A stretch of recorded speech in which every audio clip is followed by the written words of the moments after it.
mandato 2018-2022. Un libro escrito por Alejandro Salas, fotografiado mayoritariamente por Nicolás Galeano y editado por Villegas Editores. Contiene una recopilación de algunos de los momentos más importantes del paso de Iván Duque por la presidencia de la República. Un documento de gran formato y alta calidad gráfica y editorial, que en 232 páginas plasma parte de los logros y su legado en temas como la transición energética, agenda ambiental en lucha contra el cambio climático, manejo de la pandemia, atención migratoria, revolución social, política de paz con legalidad, agenda internacional y reactivación económica, entre otros. A continuación, leeremos el prólogo del libro, realizado por el Premio Nobel de Literatura Mario Vargas Llosa. Abro comillas. El presidente Iván Duque Márquez, que asumió el 7 de agosto de 2018 la conducción de Colombia, fue un magnífico presidente, respetuoso de la libertad y de la legalidad, que se desvivió por llevar las buenas ideas a Colombia y a quien los colombianos, estoy seguro, echarán de menos. Su política frente al coronavirus, esa hecatombe que cayó sobre el mundo de manera inesperada, fue excelente y creo que los colombianos lo reconocerán. Llevó a cabo un proyecto de vacunación y cuidado a los enfermos que abarcó buena parte del país y que será recordado siempre por sus compatriotas. Le tocó un periodo especialmente difícil, de mucha incomprensión y hostilidad a las medidas que tomaba, pero que siempre estuvieron inspiradas en las mejores ideas de progreso y perfeccionamiento del país. Los frutos de ese esfuerzo se ven ahora, cuando Colombia tiene la mayor tasa de crecimiento económico de la región. Si hubiera que definir al presidente Duque en términos ideológicos, diría que se trata de un liberal. Estas ideas no eran muy fáciles de aplicar durante ese periodo convulso en que dirigió Colombia, pero él lo hizo de manera sistemática hasta donde fue posible hacerlo. Y creo que tanto los empresarios como los trabajadores lo reconocerán una vez que pase esta transición difícil y lo que aguarda al futuro colombiano. También hay que subrayar su defensa de la libertad de venezolanos que habían huido de la dictadura que padece ese país. La verdad es que no tengo demasiado entusiasmo por lo que va a vivir Colombia después de Duque. El presidente Petro ha manifestado ya muchos puntos con los que es difícil estar de acuerdo. Pero dejemos hablar al tiempo que corre y en este sentido estoy seguro de que los colombianos valorarán muy positivamente la gestión de Duque y lo echarán en falta. Cierro comillas.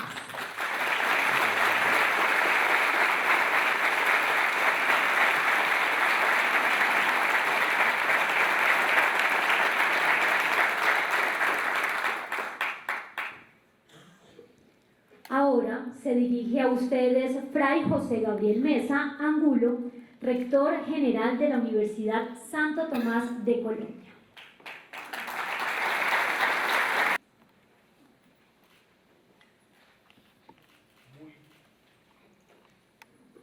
Muy buenas tardes para todos. Me honra mucho saludar al señor expresidente, doctor Iván Duque Márquez, a su distinguida esposa, la señora María Juliana Ruiz, a su queridísima familia, a los directivos de Villegas Editores, aquí presentes, demás autoridades, y a tantas personas conocidas y estimadas, aquí presentes esta tarde. Les doy un afectuoso saludo de bienvenida a la Universidad Santo Tomás, el claustro más antiguo de Colombia, fundado en el año 1580.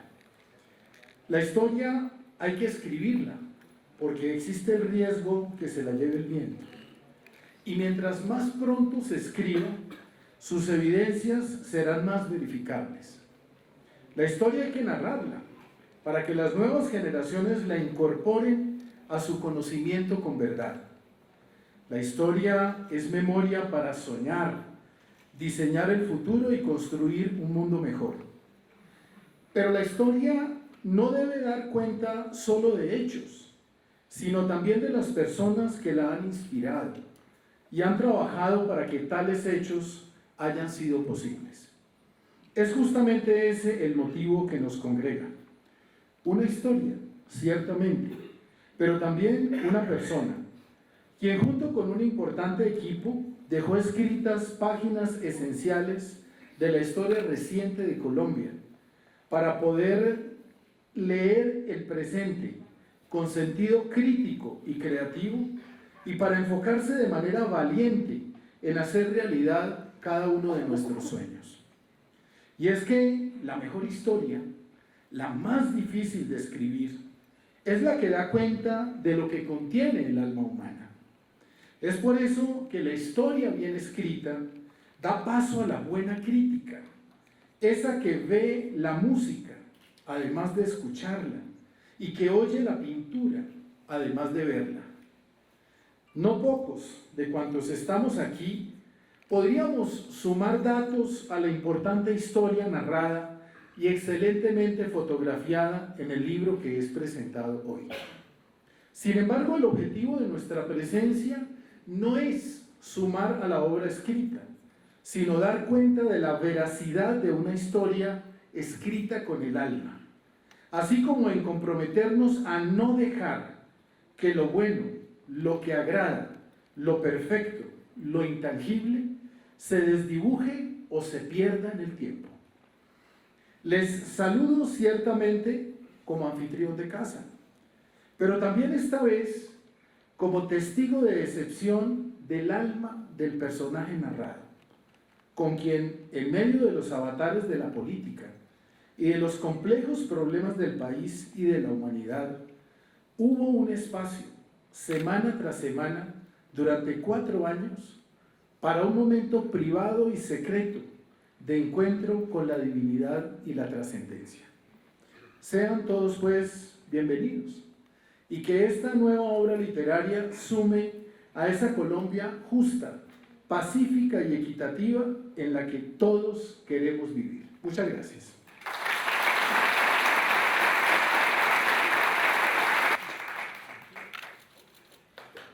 Muchas gracias a usted, Fray. Damos paso a la intervención de Benjamín Villegas Jiménez, presidente de la editorial Villegas Editores.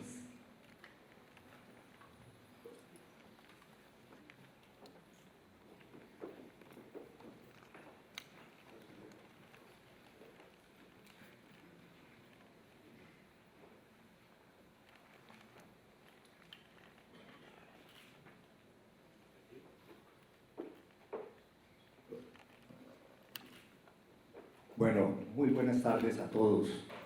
Muchas gracias por acompañarnos en este lanzamiento.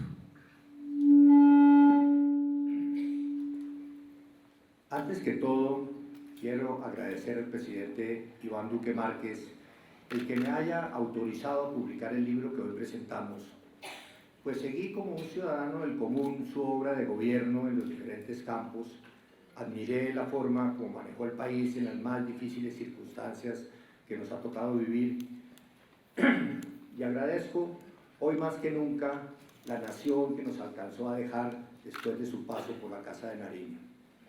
Tristemente también un minoritario sector político le montó una injusta oposición con la que trataron de desdibujar sus realizaciones, pero no lo lograron y para fortuna de todos no pudieron opacar el cariño que siempre despertó entre la gente y la trascendencia que tendrán sus obras en el tiempo, lo cual nos permite hoy hacerle el merecido balance positivo y rendirle este homenaje que se ganó tras 4 años de enorme trabajo e impecable labor desde la Presidencia de la República. Por todo esto, y con mucha alegría, admiración, agradecimiento y respeto, decidí desarrollar y publicar la obra que nos congrega esta tarde y que obsequiaremos a todos ustedes a la salida. Fue así como el libro que concebí es estrictamente sobre el expresidente y no sobre el gobierno y sus colaboradores, con todas las restricciones que ello implica en términos de la presencia escrita y gráfico de todo el equipo humano que trabajó con él. Y porque lo centré en la persona que había actuado día tras día en los más disímiles escenarios, y al ser una publicación preponderantemente fotográfica, quise que en todas las imágenes apareciese él, documentando así su presencia directa en cada uno de los acontecimientos y obras que se presentaron. Pero no todo puede aparecer en un libro, faltaron muchas cosas también. Su plan de temas lo estructuré conjuntamente con Alejandro Salas y el recorrido fue a partir de la campaña presidencial que siguió por esa ecuación de la legalidad más emprendimiento de igual equidad y que continuó por los talleres Construyendo País, la crisis migratoria venezolana, su calidez humana y la forma como se relacionó siempre con la gente, la paz con legalidad, la relación con las Fuerzas Armadas, la pandemia del COVID-19 y la serena y eficiente forma como lo manejó, la gestión frente a los estragos del huracán Iota en Providencia, la reactivación económica, la extraordinaria agenda internacional que le abrió tantas puertas al país, la transición energética y, por supuesto, otro de sus temas más cercanos, el medio ambiente. En fin, lo más importante a mi saber y entender que me cupo en las 232 páginas de este libro. Es claro para mí, y así lo corrobora esta reunión, que lo que se hizo en el país fue el resultado de un gran equipo de gobierno y que traté de que en cada fotografía apareciesen también la vicepresidente, sus ministros y sus principales colaboradores de acuerdo con los temas que se mostraban. Sin embargo, me centré fundamentalmente en el presidente de cuya figura se trataba esta publicación y produje un libro casi exclusivamente alrededor de su figura como gran protagonista. Soy consciente, por ejemplo, del inmenso trabajo realizado por Marta Lucía Ramírez desde la vicepresidencia, a quien justamente publiqué durante su posesión en doble página abriendo el libro y en algunas otras pocas fotos, pero no más. Igualmente, valoro la labor realizada por las demás mujeres y hombres del gabinete y de las altas posiciones del gobierno, de sus ministros estrella y de sus fieles asesores que aparecen cuando coincidían en una buena foto presidencial. Todos ellos aportaron y mucho. Sin embargo, espero que ustedes entiendan mi concepto editorial, pues es un libro para ese Iván Duque que la gente normalmente no conoce en su persona ni en su obra, y para que sea debidamente valorado y para que el país le agradezca por lo que hizo personalmente por todos nosotros. El proceso de trabajo fue intenso y acelerado. Los magníficos textos los escribió Alejandro Salas en tiempo récord y las fotografías, de cuyo archivo me entregaron más de 730.000 imágenes que me llevaron 14 días mirarlas y seleccionarlas personalmente, fueron tomadas por Nicolás Galeano y los demás fotógrafos de la Casa de Nariño y de algunos ministerios. Al haberlas visto prácticamente todas, archivadas día por día, no dejó de sorprenderme la casi frenética actividad del presidente Duque y cómo pudo haber hecho tantas cosas en tan corto tiempo y cómo logró sacarlas todas adelante y muy bien. Como lo escribí en el texto introductorio del libro, abro comillas, bajo el mandato de un presidente que asumió el cargo con apenas 41 años, pero que en una mano blandía la audacia de la juventud y en la otra el carácter de un serio hombre de Estado, el país supo sobreponerse al desafío más grande que ha afrontado la humanidad desde la Segunda Guerra Mundial, al tiempo que hizo prevalecer su sistema democrático y el Estado social de derecho. Por todo esto, los hechos recogidos en este libro dan cuenta de un presidente que en momentos de convulsión global e incertidumbre sudó, sangró y lloró para llevar a Colombia por la senda nueva y prometedora del progreso, la equidad, la paz y la legalidad. Cierro comillas. Muchas gracias a todos.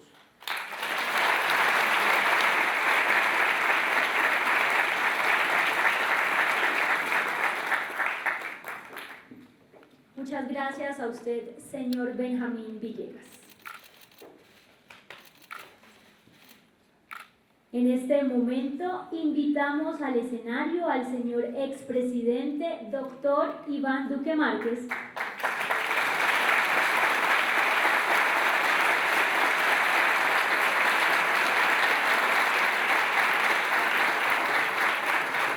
para dar inicio al panel Duque, su presidencia, a cargo de la directora de la revista Semana, Vicky Dávila, y del director del periódico El Tiempo, Andrés Mompotes, a quienes también invitamos al escenario.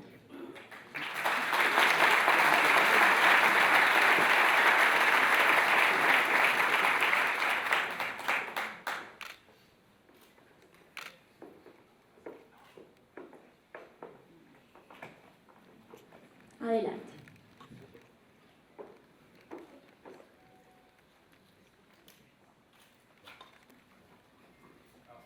Muy buenas tardes. Gracias por estar aquí hoy, gracias por esta invitación, presidente. Y nos sentimos muy honrados, Andrés como director del Tiempo y yo como directora de Semana, de tener esta oportunidad de llegar hasta aquí para conversar con ustedes acerca de este libro, que sin lugar a dudas es un merecido homenaje no solo a Iván Duque, sino a todos ustedes, porque veo a muchísimos exfuncionarios del gobierno anterior aquí, así que muy merecido. Muchísimas gracias a Villegas Editores.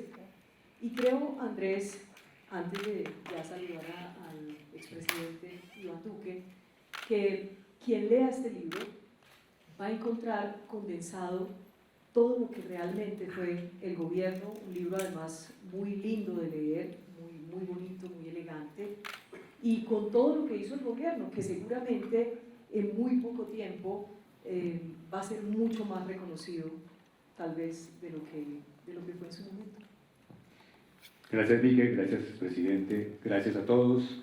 Sin duda, cuando pasan los momentos de las coyunturas, de los afanes, de los días intensos en un gobierno y empiezan a decantarse los momentos de las realizaciones, aquellos que son vistos ya con la perspectiva del paso del tiempo, con una perspectiva que es distinta a la del momento, que tiene que ver con esos intensos debates políticos y de críticas, a veces injustas, otras seguramente acertadas, se decantan este tipo de obras y se decantan los momentos para analizar con calma cuál es la realización de un presidente, una realización que realmente se va a poder realmente ajustar a esa visión que da la historia con justicia, con el paso de los años, con el paso de los años que va a ser realmente capaz de dejar en claro cómo fue el trabajo de 4 años del presidente Duque y de todos ustedes, porque ustedes también se merecen un aplauso en este momento y yo quiero invitarlos a que se den a todos.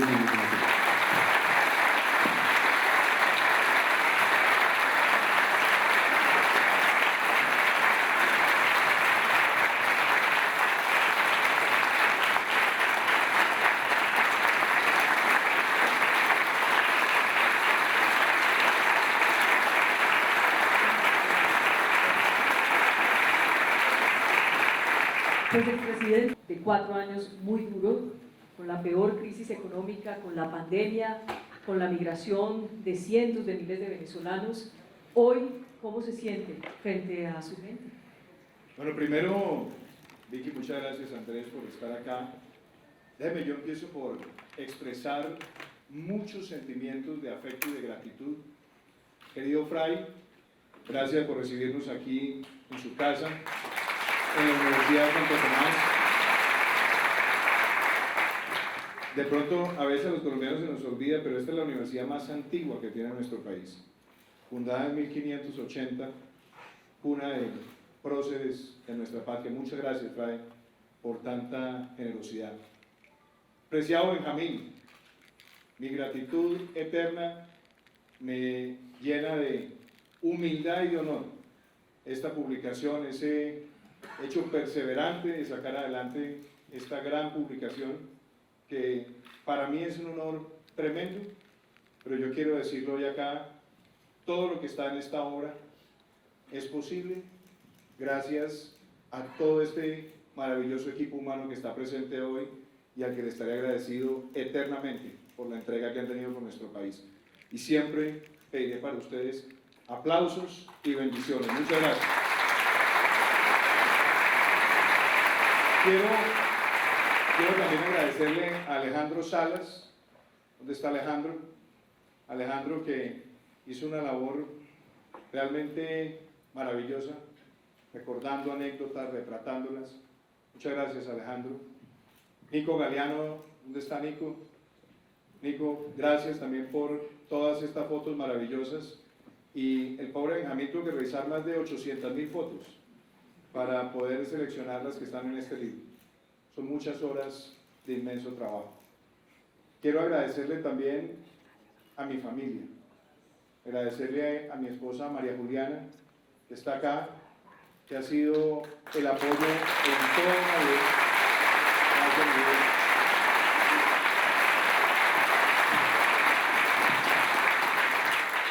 Agradecerle también a mi madre, que está acá, Juliana, su esposo Carlos, que también nos acompaña, a mi compañero de 1000 batallas, a mi hermano Andrés, que siempre está aquí.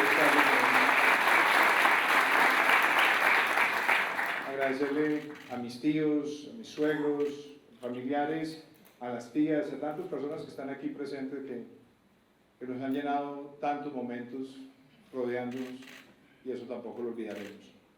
Pero yo quiero agradecerle muy especialmente también a muchas personas que hicieron posible este encuentro. Yo veo aquí a María Paula Correa, a Víctor Muñoz, a Carmen, a Felipe Coral, que le puso a esto también un gran trabajo.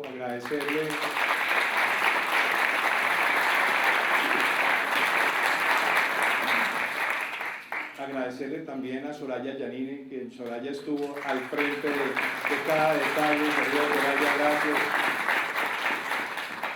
Agradecerle también a todo el equipo de colaboradores que están acá presentes, que decidieron sumarse, ayudar, convocar, aportar anécdotas para la construcción de este libro. Dicho todas estas gracias, Vicky y Andrés, y entrando en materia, yo la reflexión más grande que puedo decir hoy, y la vivo desde el 8 de agosto, el día que terminé la presidencia, yo creo que tuve una conversación con María Juliana, que estaba muy preocupada, que decía, este hombre cómo va a ser al día siguiente después de este ritmo frenético. Y la verdad, como se lo dije a ella cuando salimos en el carro ya rumbo a esta nueva etapa de la vida, le dije, lo más importante de la vida es estar nosotros juntos y estar con nuestros hijos.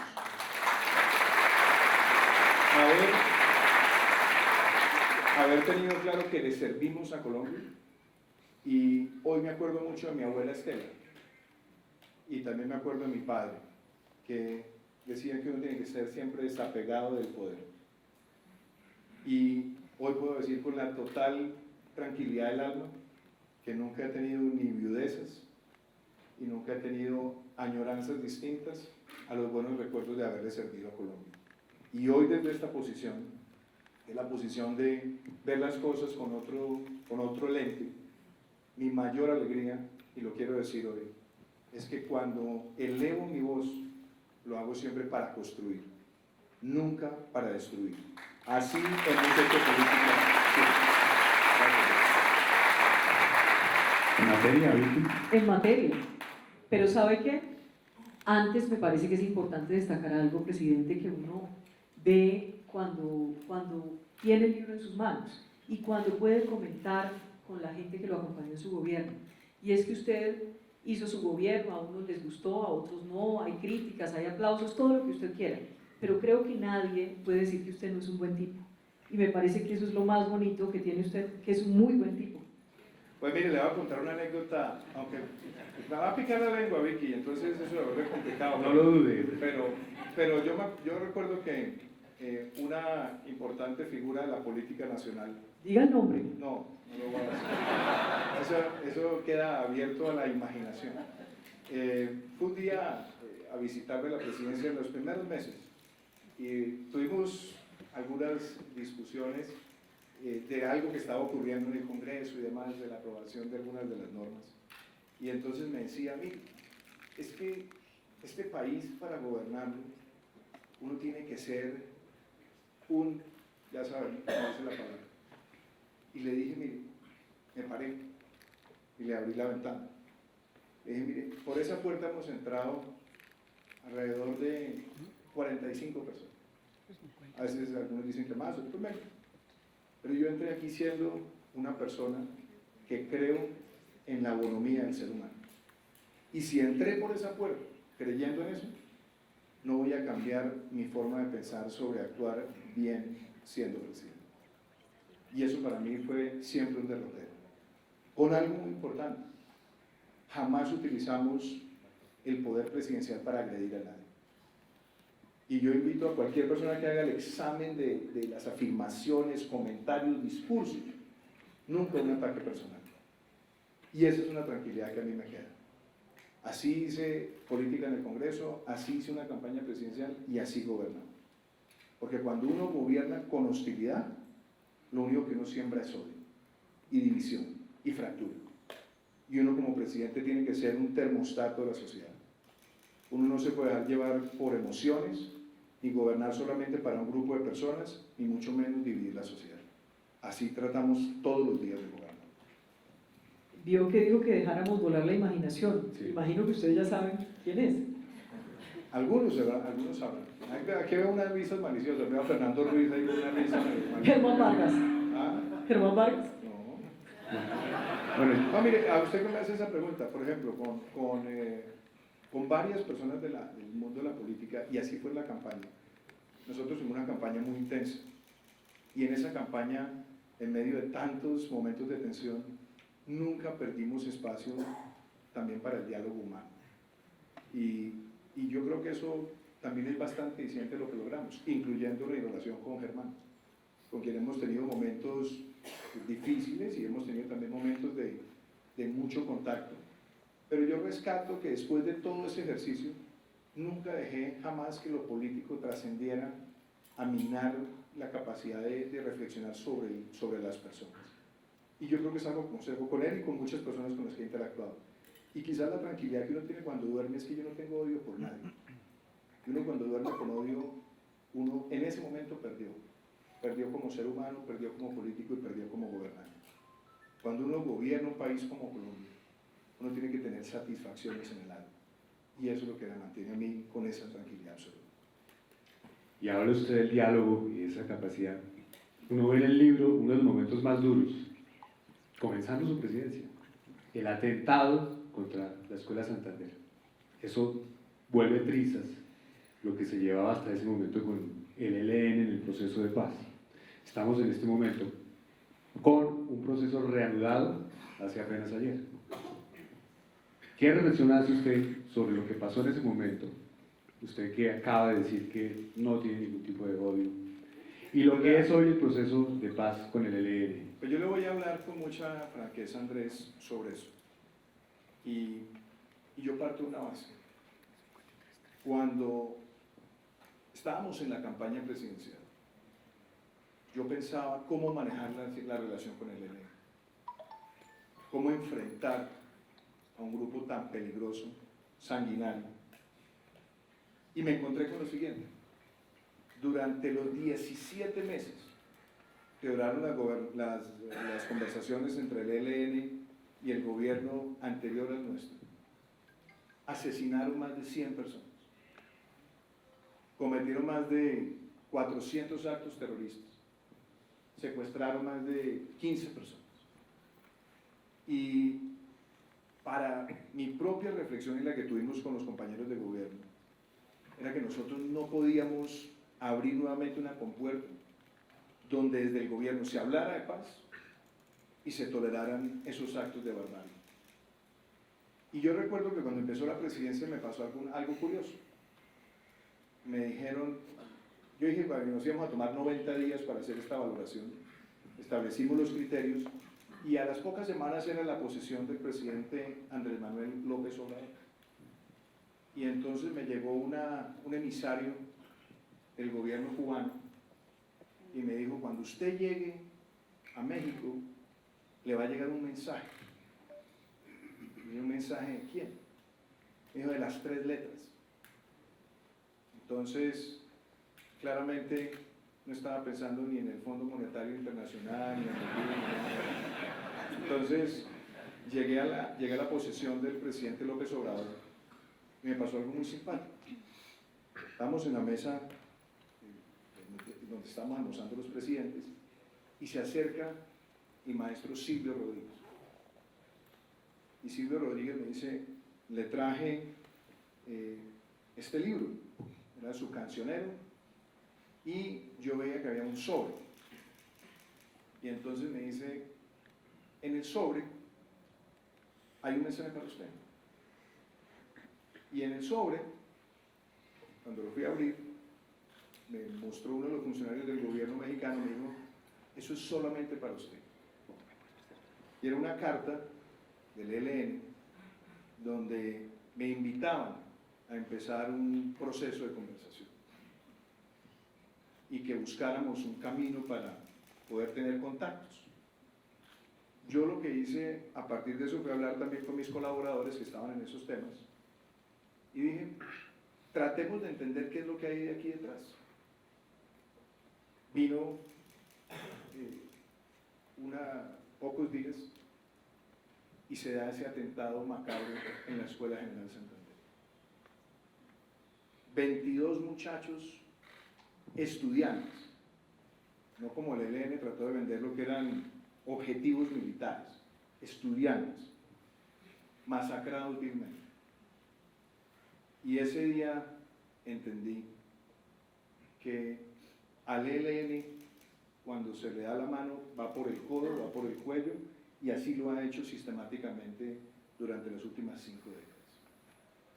Y no solamente di por terminado el proceso, sino que se activaron las órdenes de extradición y empezamos a combatir esa estructura donde gracias a la labor de los miembros de la fuerza pública, yo quiero saludar con afecto a los generales de Colombia que están aquí.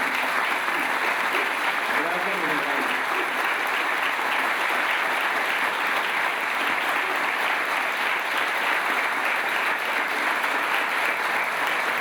Y un saludo también a los ministros de Defensa que están hoy acá, ministro Botero, ministro Molano y al doctor Carlos Holmes, que en paz descanse.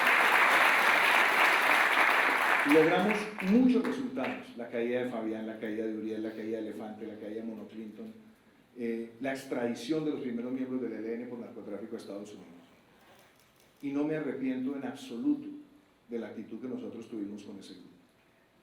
Dicho eso, y trayéndolo a la situación que enfrenta hoy el país, se la voy a decir con mucha claridad. Mi voz jamás será un obstáculo para la construcción de paz en Colombia. Jamás. Mi voz siempre defenderá que el artículo 22 de la Constitución se pueda materializar.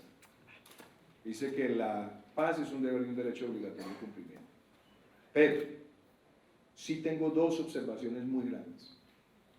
Una, y me parece importante que si se va a abrir una oportunidad de conversaciones, esté representada la sociedad colombiana, las distintas formas de pensamiento político de la sociedad colombiana, porque lo peor que le pudo haber pasado a Colombia fue haber convertido la paz en un asunto electoral para fracturar a la sociedad entre amigos y enemigos de la paz.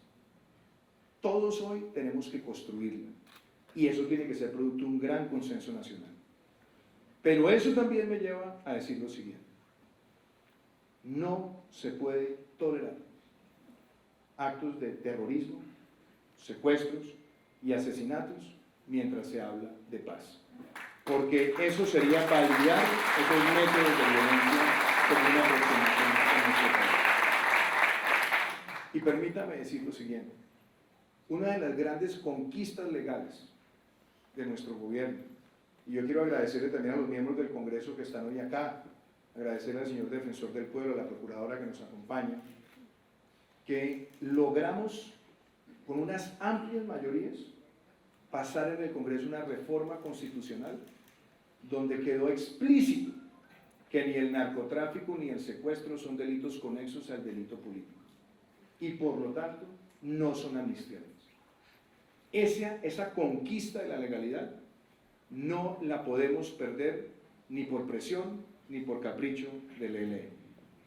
Tengo que aprovechar para preguntarle por José Félix Laforí. Bueno, ya que entramos a asuntos pecuarios, yo lo que... No, voy a decir una cosa con mucha claridad. Más que la persona, a mí me parece importante que la sociedad colombiana esté presente. Y yo creo que eso no es un solo gremio. Aquí tiene que estar presente las víctimas, porque a uno le estremece el alma cuando uno visita Machuca, donde estuvimos en el mes de octubre del año 2018, 20 años después de esa tragedia, ver cómo el ELN voló un oleoducto, vio el derrame de petróleo en el río y prendió el río y quemaron las casas de familias vulnerables de nuestro país, calcinándolas de la forma más dantesca. Las víctimas tienen que estar ahí. Tiene que estar ahí también el sector mineroenergético, que ha sido víctima histórica del ELN. Tiene que estar presente el sector ambiental de Colombia, porque si hay un grupo que ha sido ecocida en la historia de nuestro país es el ELN. Tiene que estar presentes también la mujer colombiana, porque si hay un grupo que se ha caracterizado por pisotear, por destruir la condición de la mujer, ha sido el ELN. Entonces, usted me pregunta por uno de los miembros negociadores del gobierno. Los presidentes son libres de escoger sus equipos. Y jamás entraría yo a la pequeña política de ataques o de cuestionamientos personales. A ese equipo yo le deseo que le vaya bien, pero deseo que le vaya bien sin que caiga en la ingenuidad de permitir que se mantengan mesas de conversación mientras el ELN sigue lacerando al pueblo colombiano. Y la otra cosa que también se la voy a decir, la coherencia es muy importante. El sector agropecuario de Colombia ha sido víctima histórica del terrorismo. Y ahí se tiene que llevar a la mesa una posición firme. El Estado no puede aceptar ceses al fuego bilaterales, porque el Estado nunca se equipara al terrorismo. Y es una responsabilidad del Estado proteger la vida, la honra, los bienes, los derechos y las libertades de los ciudadanos en todo el territorio. El día que el Estado cesa la protección de ese principio constitucional, ese día el Estado se equiparó al terrorismo. Y yo espero que quienes han mantenido esas tesis las mantengan también. Pues, presidente, creo que si hablamos de su gestión de gobierno, tenemos que hablar de la pandemia. Sin lugar a dudas, la pandemia marcó la historia de la humanidad, marcó inevitablemente la historia de Colombia. A usted le tocó hasta encerrar el país, fue muy duro, la peor crisis económica. Háblenos de lo que usted tuvo que enfrentar, de esos momentos solitarios, en solitario, que usted tuvo que enfrentar para tomar las decisiones cuando hoy oímos que tenemos el peor sistema de salud del mundo. Bueno, yo voy a... Es que usted hace las preguntas con... Viene como dicen los... Ahora que estamos en época mundial con chanfle, ¿no? Con comba. Yo empiezo por la parte final, para después entrar a la primera parte de la pregunta. Yo creo que Alejandro Salas retrata muy bien eso en el libro, y Benjamín, que es un experto en encontrar las imágenes que Nicolás tomaba en momentos muy complejos, ahí está. Pero voy a decirle que si hay algo en lo que yo me siento orgulloso como presidente, con este gran equipo humano, es que en la mayor crisis que ha tenido la humanidad, por lo menos en los últimos 100 años, porque ni siquiera la peste española tenía ese grado de interdependencia económica y social en el mundo, nosotros logramos cerrar paso tan difícil en el ranking de Bloomberg sobre resiliencia a la pandemia como el país número 1 en América Latina y como el segundo país del hemisferio occidental después del Canadá. Eso no sería posible si no tuviéramos el sistema de salud que tiene Colombia, con sus defectos, con sus virtudes, con tantas cosas que son sujetas de mejora. Eso sería imposible.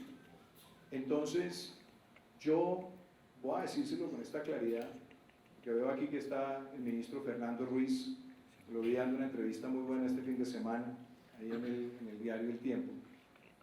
Colombia demostró, Vicky, que el sistema de salud que se construyó en 3 décadas nos permitió a nosotros empezar la pandemia con 5.300 unidades de cuidado intensivo, algo que no lo tenía ni Chile, ni Perú, ni Brasil, ni Argentina, y una densidad maravillosa, y un equipo profesional que permitió responder rápidamente, y un sistema que permitió vacunar como nunca antes a la población colombiana.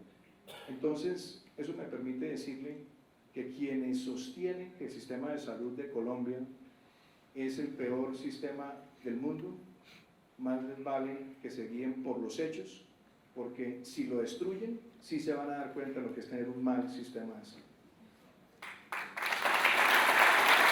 Y en la parte... En esa misma línea, presidente, antes de regresar, las CPS, ¿cuál es su versión de las Antes CPS? de las CPS le voy a decir esto. Aquí está el ministro Fernando, aquí también hay varias personas que estuvieron a su lado, algunos de nuestros viceministros, veo también al doctor Moscoso, veo también dónde está el doctor Escobar, veo a varios aquí. Y el ministro Fernando tuvo la fortuna de posesionarse el día que apareció el primer caso de COVID en Colombia. Entonces cuando me reuní con Fernando en la escuela militar, José María Córdoba, para ofrecerle el ministerio, él me dice, pero usted ¿por qué piensa en mí? Y yo le dije, porque usted es el señor de las pestes. Entonces me dijo, la cara así un poco consternada, y usted manejó el chikungunya, usted le tocó el Zika, a usted le va a tocar ahora lidiar con esta situación. Con el equipo nuestro de presidencia, aquí veo a la doctora María Paula, a Víctor, se creó un equipo de trabajo rápido, la ministra Ángela, los ministros de Agricultura, el ministro Rodolfo Sea, que también le tocó esa etapa, cadenas de abastecimiento, tener preparadas las medidas en materia energética. Aquí también está, no sé si está el ministro Diego Mesa o María Fernanda Suárez. Trabajamos muy rápido en tratar de tener una respuesta integral. Y algo que a mí me conmovió mucho era que yo tenía esa conversación con María Juliana en las noches viendo lo que pasaba en Europa y en otros lados, porque María Juliana muchos años trabajó en el sector salud. Era cómo lograr que Colombia no se quedara corta respondiendo a esta situación. Y mire, me di cuenta de algo.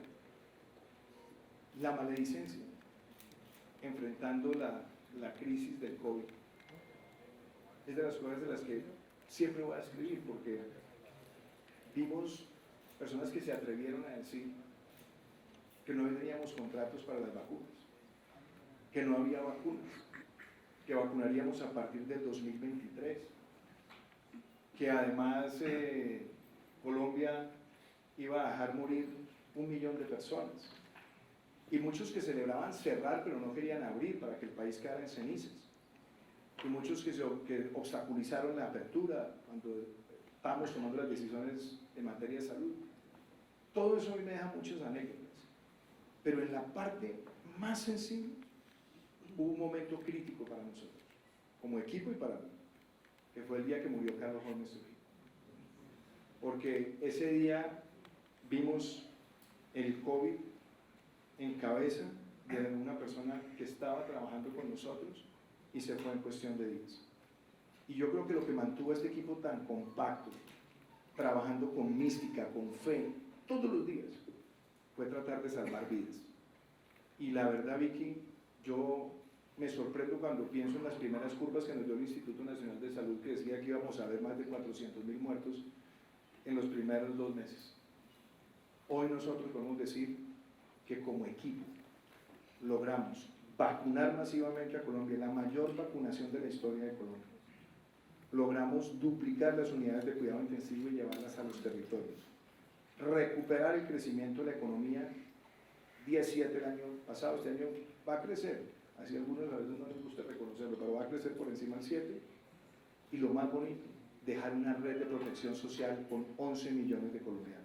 Si eso no es un ejemplo de trabajo coordinado, no hay entonces ejemplos para mostrar lo lo que se puede hacer en equipo.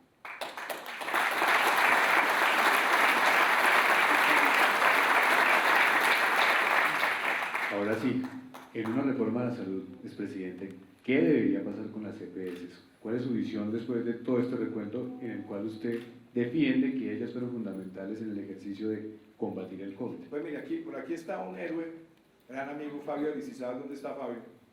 Ahí lo veo. Con Fabio trabajamos desde la campaña en el tema de las EPS. Y siempre dijimos, vamos a cerrar las malas y vamos a consolidar las buenas EPS. Con Fabio, con la doctora Godoy, con Andrea, que fue nuestra viceministra, quien le tengo inmenso cariño y gratitud, con el equipo también del ministerio, eso también lo tratábamos con Fernando, con el mismo Juan Pablo, con el viceministro Iván González en su momento. El mensaje era decirle a los colombianos que la calidad importa. Y fíjense lo que pasó. En estos 4 años de gobierno que tuvimos, cerramos cerca de 11 EPS. Y 2 de las que se han cerrado en los últimos meses las habíamos dejado listas para ser cerradas y logramos trasladar más de 9 millones de usuarios en plena pandemia. Y el país no lo sintió, porque se hizo un trabajo técnico y reconociendo que la fortaleza del sistema de salud en Colombia es esa coparticipación pública y privada. Y el ejemplo quizás más sobresaliente de eso es que el sistema de aseguramiento en Colombia permite que hoy Colombia tenga una cobertura del 99.6%, una de las más altas del mundo. Y eso se ha logrado porque durante 3 décadas se han mejorado las cosas y las cosas han evolucionado. Y mi mensaje en esto es, uno no puede jugar con la salud de un país por factores ideológicos. Uno tiene que pensar en el servicio, en la calidad, en el nivel de aseguramiento y en cómo actores públicos y privados le llevan un mayor beneficio a los pacientes. Pensar que eso se resuelve con papá Estado manejando todo y que papá Estado tiene la pócima de la salud eterna es repetir los errores que por años llevaron a que este país tuviera un sistema de salud inequitativo, donde antes de las reformas de los años 90, aquí solamente tenían acceso a buena salud el 20% de los colombianos. Entonces, en pocas palabras, y se las resumo, que sigan cerrando EPS de mala calidad, claro, que sigan haciendo traslados efectivos, claro, pero por favor, no le metan ideología al sector de la salud, porque pueden llevar este país a una situación caótica. Expresidente, no sé cómo lo vivió usted y me gustaría que lo miráramos de cara a lo que aparece en el libro. Y es que a usted le tocó enfrentar una situación de orden público muy compleja, con un narcotráfico muy fuerte, donde a usted le dejaron más de 200.000 hectáreas en el gobierno Santos de coca sembradas en todo el país. Y quisiera saber cómo fue su experiencia aquel día que lo quisieron matar, que lo intentaron matar, que no fue una información de inteligencia, que claro que tuvo muchas, que lo alertaron sobre muchas, pero le dieron al helicóptero en el que usted iba y lo iban a matar y lo hubiesen podido matar. Pues Vicky, a mí nunca me ha gustado, digámoslo, hablar de momentos trágicos. La verdad es que ese día pasaron muchas cosas que hoy las trato de reconstruir. Estábamos en un encuentro en Tibú. Por aquí debe estar el doctor Emilio Archila en algún lugar. Y estábamos con Emilio Archila en un evento de paz con legalidad, con varios de los compañeros que están aquí. Y me entró una corazonada, como me entraron varias veces en la presidencia, gracias a Dios, ¿no, Frank? Entonces, le dije yo a Emilio Archila, Emilio, ¿hasta qué hora vamos a estar acá? Digo, esto está previsto para terminar hacia las 6 de la tarde. Y yo le dije, no, eran como las 12. Dije, nos vamos de aquí a las 2 de la tarde. Por tarde a las 3. Y empezamos a acelerar. Y yo veía cosas raras, veía movimientos a un lado, al otro. Y cuando nos fuimos al helicóptero, en el helicóptero iba el ministro Molano, el ministro Palacios, que yo veo también acá, estaba el senador Ernesto Macías, mi hermano Andrés, estaba el coronel Torres, el coronel Gómez, iba también el gobernador de Serrano, iba también el alcalde de Cúcuta, y arrancamos. Yo tenía un presentimiento, yo me eché atrás en la silla, traté de cerrar los ojos, y yo llevaba un rosario. Cuando ya estábamos llegando a Cúcuta, empezamos a oír como si el helicóptero tuviera, como cuando alguien está preparando maíz tote, el golpe así consecutivo, y entonces el gobernador Serrano dijo: nos están disparando, y se acurrucó. El alcalde Yáñez vio el susto del gobernador, entonces se lo contagió, y yo empecé a mirar a Diego y a Daniel, y estaba con risa nerviosa, qué era lo que estaba pasando. Mi hermano también estaba muy alerta, y el coronel Torres me dice: nos están disparando. Ya cuando estábamos aproximándonos, los pilotos de la Fuerza Aérea hicieron una maniobra y llegamos al aeropuerto de Cúcuta, momento de mucha tensión. Y anécdota, le digo yo: por favor, hasta que no tengamos toda la información, que nada de esto se vaya a filtrar. Y de pronto dice el gobernador Serrano: ya lo puso Vicky Dávila, ya lo puso Vicky Dávila. Entonces, alguien le había contado a Vicky ya del tiroteo, y Vicky ya lo había puesto en Twitter. Entonces mi afán era bajarnos, garantizar la seguridad, mover a todo el equipo de gobierno, porque eran varios helicópteros y no sabíamos si habían impactado a alguno de los otros, sacar el personal y ver cuál era el siguiente paso con el protocolo de seguridad. Logró el equipo de seguridad controlar todo, y cuando me bajo a ver lo que había pasado, era espeluznante ver toda la cantidad de disparos en el fuselaje. Pero entonces ahí viene una de esas cosas que uno aprendió en la vida. Dice: ténganme una cámara ya, vamos a hablar, pero antes de eso tengo que hacer unas llamadas. Entonces, primera llamada, llamé a María Juliana. María Juliana estaba con los niños, y obviamente había mucho nerviosismo, que María Juliana iba en el carro con el speaker. Entonces me dijo: pero cuéntame. Y no te puedo contar, orilla. Entonces le conté, y dije: pero todo tranquilo, transmítele a los niños, todo tranquilo. Fue un momento muy tenso también de familia. Y después llamé a Víctor y a María Paula, que estaban en la casa de Nariño, para que estuvieran informados. Y entonces me decían: no, presidente, no nos tome el pelo. ¿Cómo así que hicieron un atentado? No, acaban de hacer un atentado. La información todavía no había fluido completa por el protocolo hasta casa de Nariño, porque estaba yo allá. El ministro Molano empezó a llamar a todo el equipo de seguridad, el ministro Palacios igual. Y entonces le hablamos a las cámaras, dijimos: esto pasó, estamos bien, y seguimos adelante. Protocolo de salida. Entonces se manejó eso, digámoslo, con la premura, con la táctica, el minuto a minuto. Pero esa noche llegué yo a Cartagena, iba para la casa de huésped porque teníamos consejo de seguridad, y llamé un consejo extraordinario. Y esa noche me senté a pensar y dije: si este helicóptero se hubiera caído, ¿qué hubiera pasado? Presidente, ministro del Interior, ministro de Defensa, un gobernador, un alcalde, mi hermano, todos hubiéramos podido morir, el coronel Torres, el equipo, el coronel Gómez, la tripulación. ¿Qué hubiera pasado en Colombia? Entonces, ese día a mí me cambió muchas formas de ver el ejercicio de la presidencia, pero sobre todo una muy especial, que haber tenido la muerte tan cerca me hizo aún más sensible y más humilde con valorar cada instante de la vida, cada instante de familia, cada instante con mis compañeros, y saber que todos estamos expuestos a morir en el servicio, y que en un país como Colombia eso es tan complejo. Pero ese día, yo lo puedo decir, hay un día después de mi presidencia, luego de ese momento tan difícil, y ese momento es vivir con más intensidad muchas cosas, valorar muchas pequeñas cosas, y también agradecerle a Dios todos los días el permitirnos cumplir nuestro deber.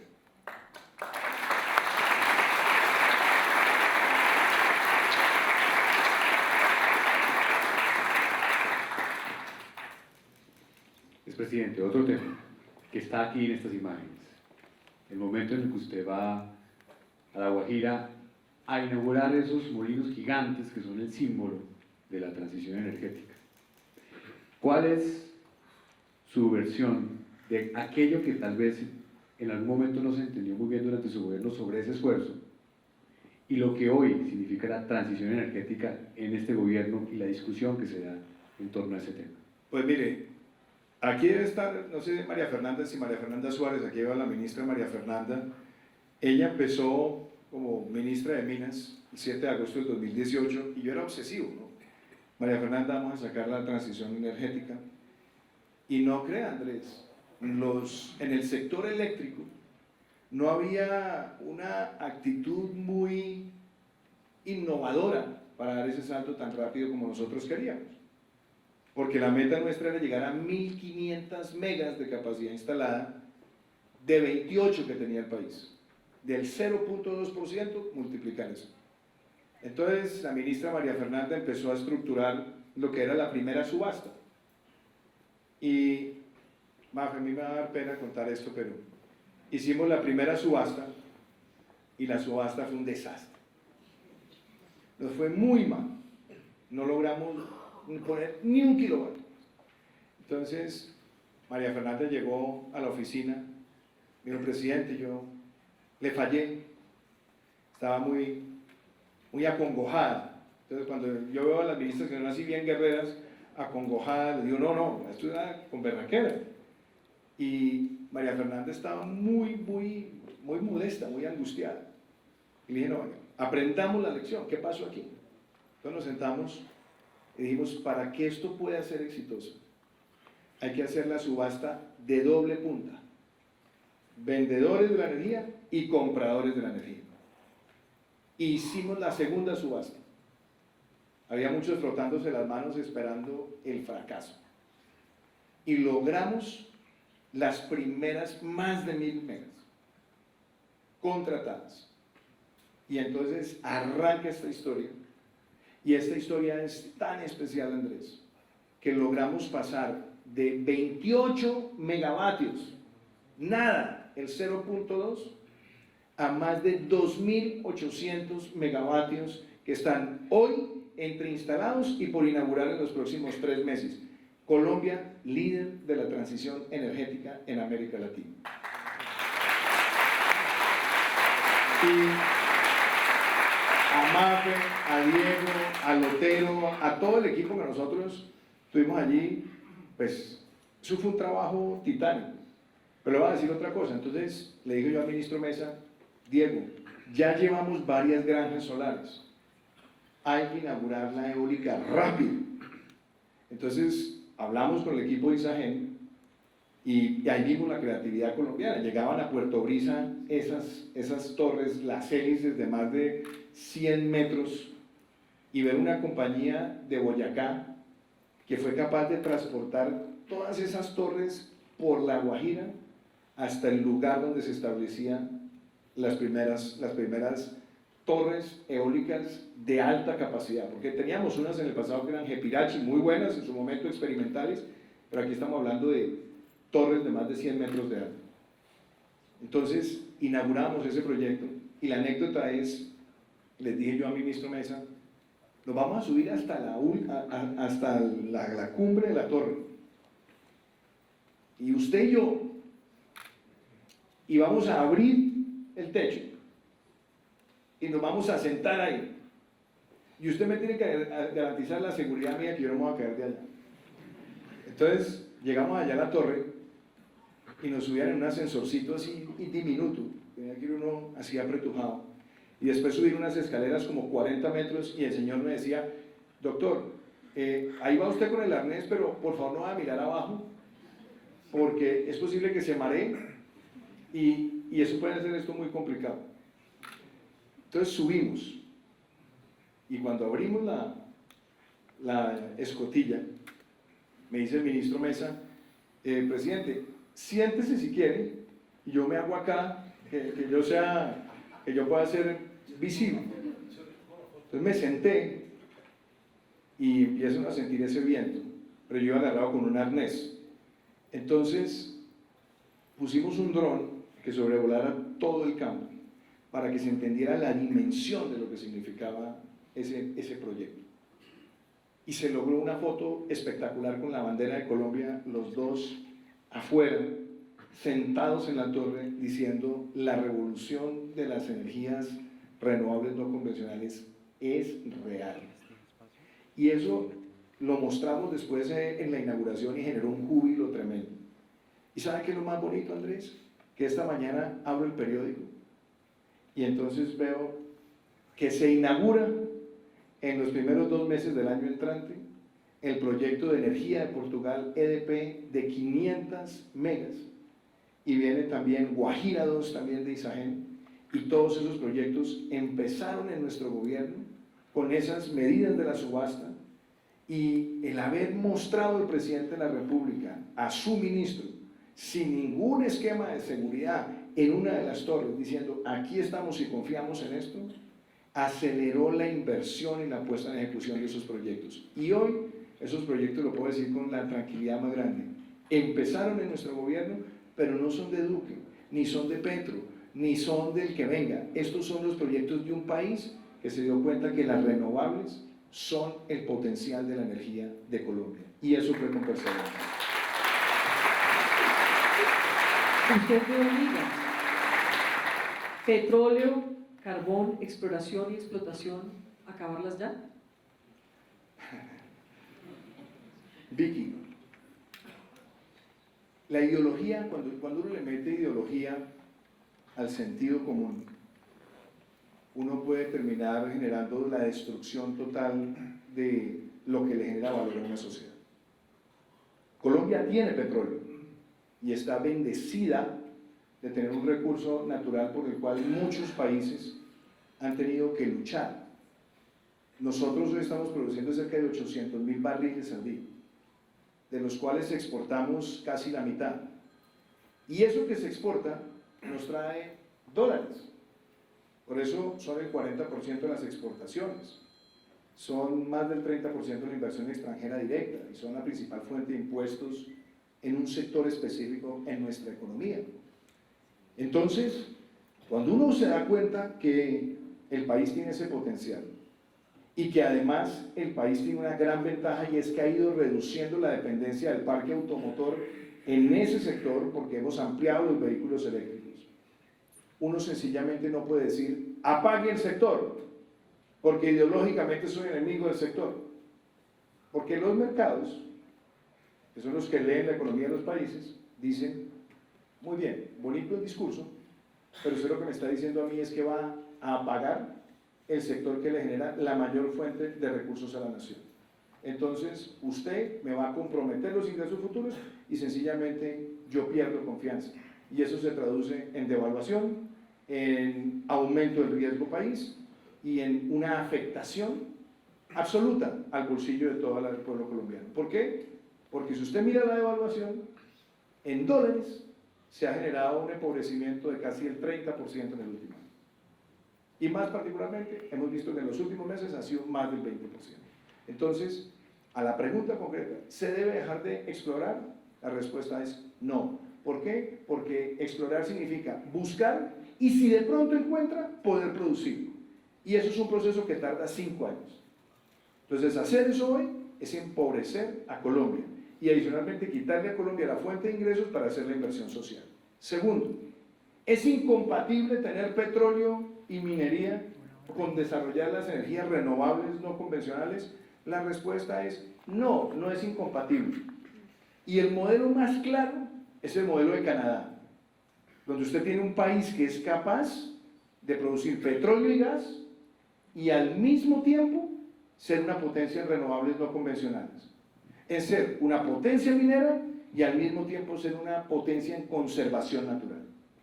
Entonces, me parece con mucha claridad que Colombia hoy es líder de la transición energética y no tiene por qué quitarle al país un sector estratégico en un momento donde el mundo más necesita la combinación de todos los energéticos.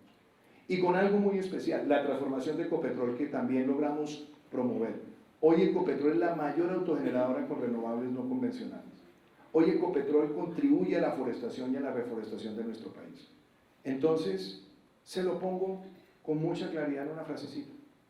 No maten la gallina de los huevos de oro y sean capaces de gobernar sin ideología en materia de seguridad energética y aprendamos del modelo de Canadá, donde las dos cosas pueden convivir. Así lo hicimos y dio resultados.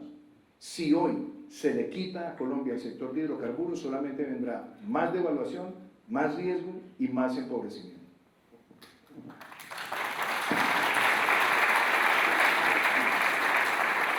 Pues, presidente, otro capítulo grande del libro se titula Equidad, que fue parte de sus ejes fundamentales en el gobierno. En el tema de equidad hay una discusión muy fuerte hoy que sirve para traer lo que usted hizo con lo que hoy estamos discutiendo. Es el tema de cómo hacer sostenible un sistema pensional, un sistema que sea capaz de atender a personas que hoy no tienen pensión, a una población de abuelos que hoy no tienen acceso a una adecuada manera de subsistir en los finales de sus días.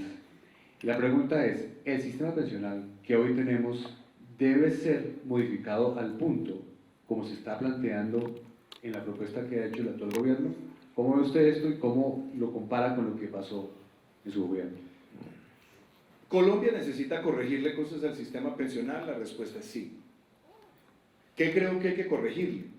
Que hoy la mayor cantidad de subsidios está en la población de más alto ingreso. Entonces usted me preguntará, ¿por qué? Porque como usted puede estar en los fondos de ahorro privado, en el sistema de ahorro individual, y en los últimos 10 años usted se puede migrar al sistema público, el sistema público lo liquida usted con el 80% promedio de su último salario, de sus últimos 10 años de salario. Y eso solamente le llega a un sector muy reducido de la población y muy privilegiado de la población. Luego uno puede corregir que esos subsidios de pronto sean mucho mejor distribuidos y sobre todo para los más vulnerables. Esa es una discusión académica desde hace mucho tiempo y eso es necesario. Segundo, la mejor forma de fortalecer un sistema pensional es formalizando el empleo, porque es cuántas personas están aportando al sistema. Y quizás uno de los retos más interesantes de cómo se manejó la pandemia en materia económica y laboral es que al finalizar el gobierno nuestro teníamos casi 11 millones de personas cotizando en los sistemas de pensión de nuestro país, que ha sido el número más alto de cotizantes que ha tenido Colombia. Entonces, formalizar empleo le ayuda a usted a tener mejor cobertura, mejor ahorro y mejor sostenibilidad. Pero ahí viene la discusión política. De nuevo, si le metemos ideología a lo que funciona, podemos destruirlo. Y ahí es donde hoy tenemos una discusión muy peligrosa, porque se dice que todo aquel que cotice hasta 4 salarios mínimos pasará automáticamente a Colpensiones. Eso quiere decir que el 95% de todas las personas que contribuyen al sistema pensional se van todas para Colpensiones, sin que tengan la posibilidad de elegir, que hoy pueden. Hoy usted y casi todos los que estamos acá podemos elegir o aquí o allá. Es una decisión nuestra, no es una obligación. Y podemos elegir sobre esa premisa. A algunos no les gusta la competencia entre los regímenes, pero es una decisión voluntaria ciudadana. Si usted obliga a que todos los que cotizan hasta 4 salarios mínimos se vayan a Colpensiones y Colpensiones se quede con el 95% de los contribuyentes al sistema pensional, pues ¿eso qué va a convertir? Va a convertir a Colpensiones en una especie de cajero automático con el ahorro laboral de las personas para financiar el endeudamiento del gobierno. Entonces, la forma más clara de escribir migrar el 95% de los cotizantes a Colpensiones es un corralito pensional. Y yo creo que en eso tiene que haber un debate sesudo, claro, constructivo, preciso, de todas las instituciones. Porque esto no es un tema político, esto no es un tema de Petro, o Duque, o Santos, o Uribe, esto es un tema de los colombianos. Y el ahorro de los trabajadores no es plata de bolsillo de ningún gobierno. Es el ahorro forjado a través del esfuerzo y por lo tanto ningún ciudadano puede estar obligado a pasar sus ahorros y a que le cierren la puerta y le rompan la llave. Porque eso es un corralito pensional. ¿Está de acuerdo con la frase muy breve, expresidente, de es expropiar el ahorro de los colombianos? ¿Esa frase es correcta? Es que cuando usted la obligan a estar en un lado y su plata se va únicamente a las inversiones que definan el modelo público, pues usted perdió libertad. Porque la razón por la cual usted puede ir al sistema privado o al sistema público, y en el sistema privado a 1, a 2, a 3 o a 4 fondos, es porque usted está mirando cómo el fondo va a administrar sus ahorros, porque son los ahorros suyos. Entonces, quiero ir a un fondo que me asegura un mejor retorno, que tiene un portafolio más diversificado, pero si a usted ya le quitan la posibilidad de elegir, la obligan al sistema público, la encierran y le rompen la llave, por eso digo, es un corralito pensional, y un corralito pensional es una expropiación. Tenemos algunas preguntas, Andrés, para algunos de los exministros que hoy nos acompañan. Antes, o esa dejémosla para el final. Ya le digo que le iba a preguntar sobre la oposición que le tocó. Dura, ¿no? Pues mire, yo... Pero no me conteste todavía. Bueno, pero si me va a dejar pensándola, pues puedo tener de pronto más munición, pero antes de eso... Si va a hablar de munición, me gusta, entonces, ¿qué pero piensa? antes de eso, déjeme le digo lo siguiente, le voy a decir lo siguiente. Ahora que estoy dictando clase, y parte de las clases que he retomado tiene que ver con cosas que pasaron en el gobierno. El otro día le hablaba yo a los estudiantes en la universidad, en FIU, en Miami, que hay momentos de decisión que son decisiones rápidas, súbitas, que representan salvar muchas vidas.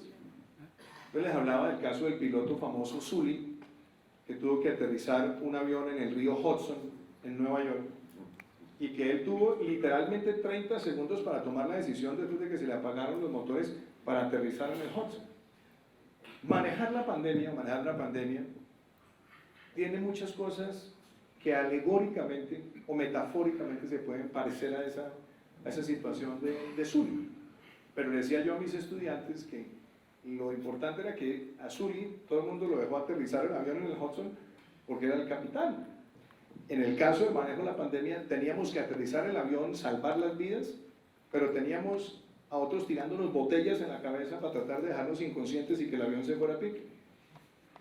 Esa es la alegoría de muchas de las oposiciones hirsutas y cerreras que se vieron en el mundo, no solamente en Colombia. Por eso yo hablo con gran admiración de lo que yo vi en Portugal. Cuando el presidente Rebelo de Sousa tiene que enfrentar semejante situación, la oposición se paró y dijo: presidente, acompañamos sus decisiones y no seremos un obstáculo para la toma de decisiones. Y yo creo que cuando se cuente toda esa historia, cuando se decante con el pasar de los años, el país se dará cuenta de lo difícil que fue enfrentar semejante crisis y ver personas que le estaban apostando deliberadamente a que hubiera un fracaso estruendoso porque importaba más el interés político que el bienestar de la nación. ¿Guardó munición? Absolutamente. Quisiéramos preguntarle al exministro de Defensa, Diego Molano. No sé si viene un segundo hacia acá o si tiene un micrófono. No, pase el micrófono. Ahí está, muy bien. Exministro, dieron muchos golpes en el gobierno Duque a la criminalidad, al narcotráfico.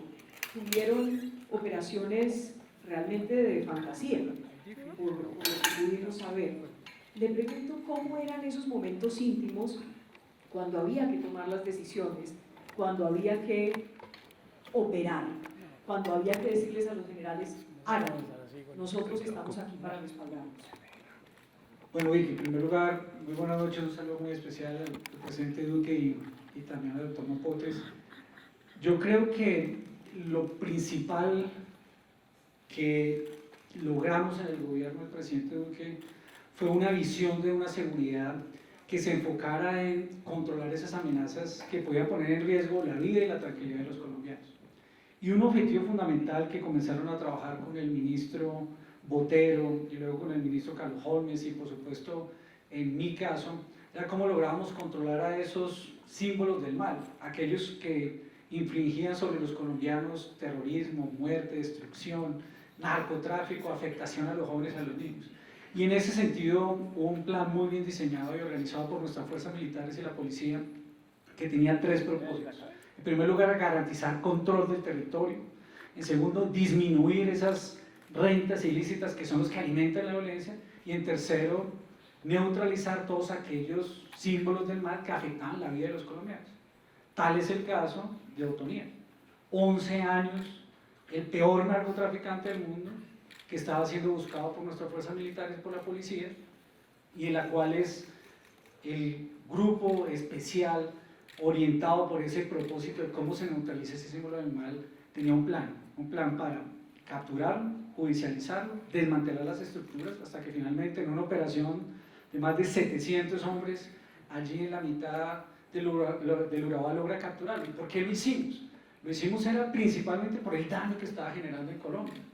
El principal actor del narcotráfico, un clan del Golfo que se había convertido también en el principal agente de microtráfico que afectaba la vida de los jóvenes en las ciudades, en la costa atlántica, en Colombia, en todos los sitios. Y aquí lo que tuvimos fue decisiones que estuvieron planeadas con una política de seguridad, con una persistencia y con un trabajo muy articulado de cada una de nuestras fuerzas trabajando en equipo. El ejército, la policía, la fuerza aérea, la armada, aquí tenemos los principales generales de nuestra cúpula, que fueron los que orientaron esa capacidad para que en Colombia desmanteláramos esos símbolos de mal, como fue el caso de Otoniel. Uy, no puedo perder la oportunidad. Yo sé que usted ya tiene pregunta para el exministro Fernando Ruiz. ¿Hacen falta esos casi 60 generales y almirantes que se fueron en esa barrida? Definitivamente, Vicky, le hacen falta a Colombia esos generales. Si usted toma solo los 53 primeros generales que sacaron, acá acaban de sacar 2 más, es echar a la basura 1600 años de formación de un general. Es más de 35 años que le toma a nuestro ejército, a nuestra policía, a la Fuerza Aérea formar un general que comande con decisión, con patriotismo un ejército. Y aquí echaron por la borda 1600 años de formación, de heroísmo y patriotismo de los generales de Colombia. Le hacen falta a Colombia. Expresidente, sobre ese tema, ¿usted cómo ve todo este cambio en No, nuestros voy a militares? decirlo con claridad, pero además con un tema, Andrés, con el ejemplo. Cuando yo llegué a la presidencia de la República, voy a contar 2 anécdotas que son controversiales, pero las voy a contar. Yo recuerdo que había un sector que me decía, hay que salir ya de la cúpula santista, que no puede quedar cúpula santista. Y yo recuerdo que tuvimos esa conversación con equipo también cercano del gobierno, y yo dije, hay que despolitizar el debate sobre los generales y la cúpula militar, porque los generales de Colombia no son propiedad de los presidentes. Una cosa es que haya una relación de autoridad y otra cosa una relación de sumisión. Entonces opté por generar una transición para acabar con esa discusión de quiénes eran los santistas, los uribistas, los pastonistas, los amperistas.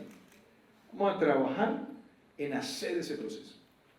Y eso nos permitió en 4 meses trabajar con el ministro Botero y con la cúpula que recibimos y empezar un trabajo extraordinario donde se forjó una cúpula de grandes generales, donde el criterio de selección no era si eran amigos del uno o del otro, sino cuál era su récord militar, su formación y su capacidad de responder al país.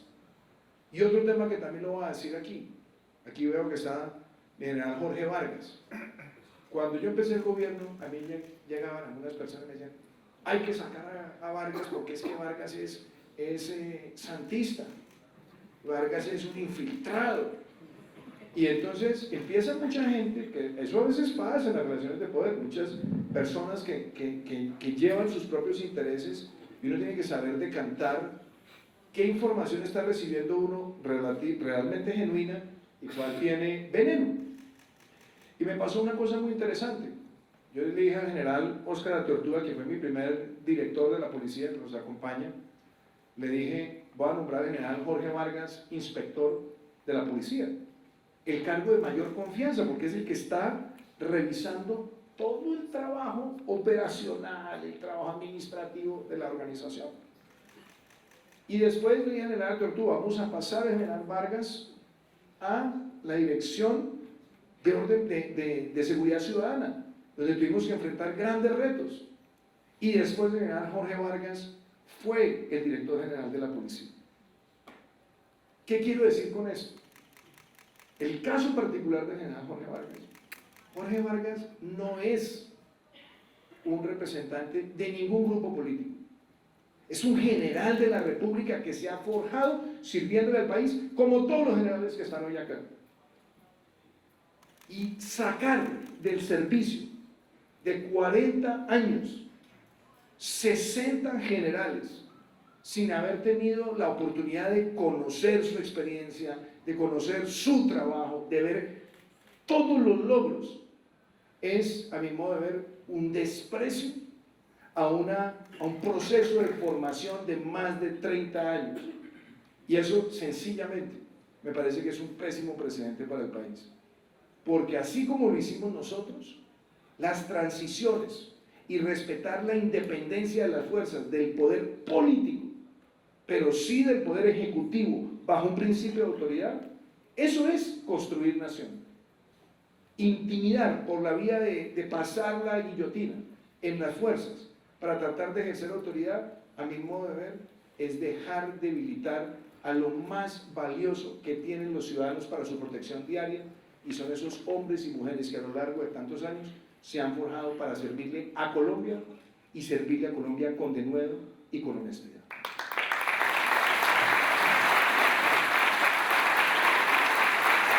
Para allá el micrófono entonces, mientras va llegando el experto en las pestes, ¿cómo fue que dijo el presidente? ¿O el ministro de las pestes? El señor de las pestes. Ah, el señor de las pestes. El ministro, que además usted tiene sobre sus hombros el reconocimiento a toda esa gran lucha que con el equipo de gobierno que lideró el expresidente logró pasar ese momento histórico para nosotros y para el mundo. ¿Cuál fue el peor día de esa batalla y el mejor día de esa batalla, es ministro? Uy, esa pregunta sí está difícil. Un saludo al expresidente y jefe, recordándolo mucho y haciéndolo mucha falta, presidente. A Vicky, a Andrés y a todos los asistentes, esa pregunta es muy difícil de responder. Yo creo que tuvimos momentos muy complejos cuando no teníamos, estaba la cuarentena, la apertura de la cuarentena, ese momento fue muy duro, de mucho sentimiento y de mucha incertidumbre. La búsqueda de los ventiladores también fue un momento muy complicado. Cuando teníamos nuestro personal médico y de trabajadores de la salud sin elementos de protección personal porque no los había y era muy difícil conseguirlos. Hubo momentos muy complicados, pero yo recuerdo excepcionalmente hubo un periodo especialmente, yo diría que fue entre el 10 de diciembre de 2020 y el 17 de febrero de 2021. Y yo la verdad durante la pandemia pude dormir, gracias a Dios, pero en esos días, todos los días me levantaba a las 4 de la mañana. Y cuando se escriba la historia sobre lo que fue todo este proceso de adquisición de vacunas y compra de vacunas, hay temas que han ido surgiendo cada vez más. En el mundo hubo un desequilibrio muy grande en el acceso a las vacunas, no hubo equidad entre los países. Hubo países que financiaron a las empresas que producían vacunas y por lo tanto tuvieron una prioridad.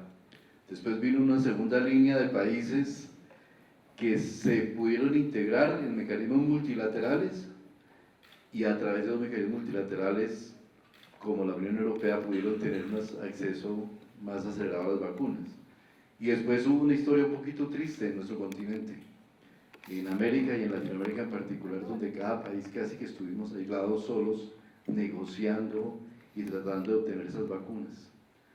Cuando tomamos la decisión desde junio del 2020 de comprar vacunas por un mecanismo bilateral, ya habíamos adquirido por COVAX, pero en un consejo de ministros con el presidente tomó la decisión de vamos a adquirir también vacunas bilateral, pues nos tocó un poco esperar el momento en el cual esa negociación para 200 países empezaba a darse.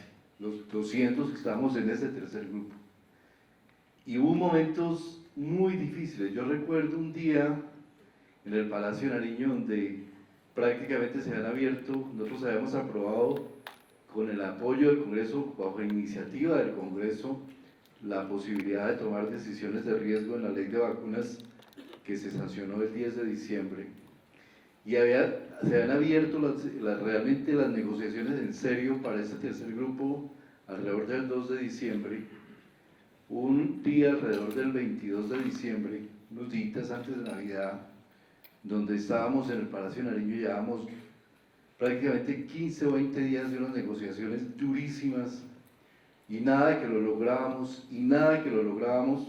porque pues Colombia es un país legalista donde las leyes son muy importantes y esa es nuestra fortaleza y nuestra razón de ser, y la historia de Colombia se ha basado en eso. Con eso hemos podido soportar muchos de los problemas de nuestro país.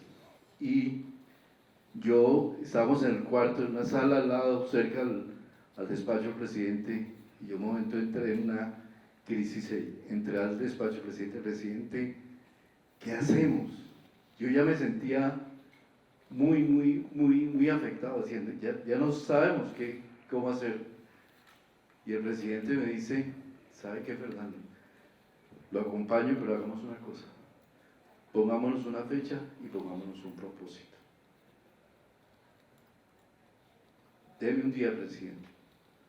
Yo me fui a mi casa, obviamente no dormí esa noche, nada, y a los 2 días quizás le dije, yo creo que le debemos poner la fecha del 20 de febrero para poner vacunas, para decir que vamos a tener vacunas.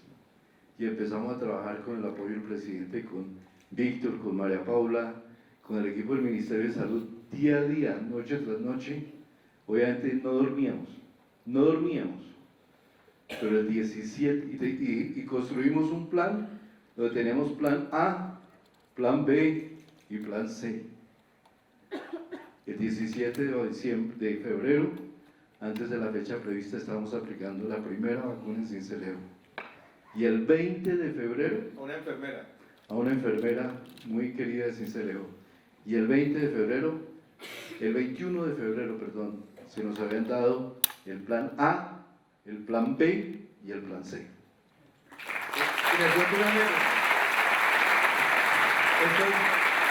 Supimos encontrar la solución al misterio que ni a él ni a mí nos dio COVID.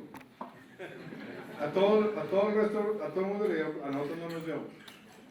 Y entonces Fernando me decía, presidente, Fernando me dice, lo tengo que vacunar a usted primero. Le dije, no lo voy a hacer. Yo me vacuno cuando me toque mi grupo etario, y fue después del 14, póngame la inyección. Yo nunca había visto un enfermero tan tembloroso de poner la inyección. Eso no es cierto. La verdad le tengo que decir que sin un presidente con el talante del presidente, con ese respeto por lo científico, por la evidencia, y sin ese aprecio y ese cariño personal que existió entre los dos, no lo hubiéramos logrado. Gracias, presidente. Una crisis económica muy grande y un reto inmenso para poder hacer una reactivación que fuera responsable en medio de la situación de salud que estaba viviendo no solo Colombia, sino el mundo entero. Yo me morí todos los días, en todo caso, a muchas personas por el COVID. Le pregunto hoy, ¿cómo fue ese secreto de tomar decisiones que, como lo decía el expresidente, a veces fueron complejas cuando dijeron abrir?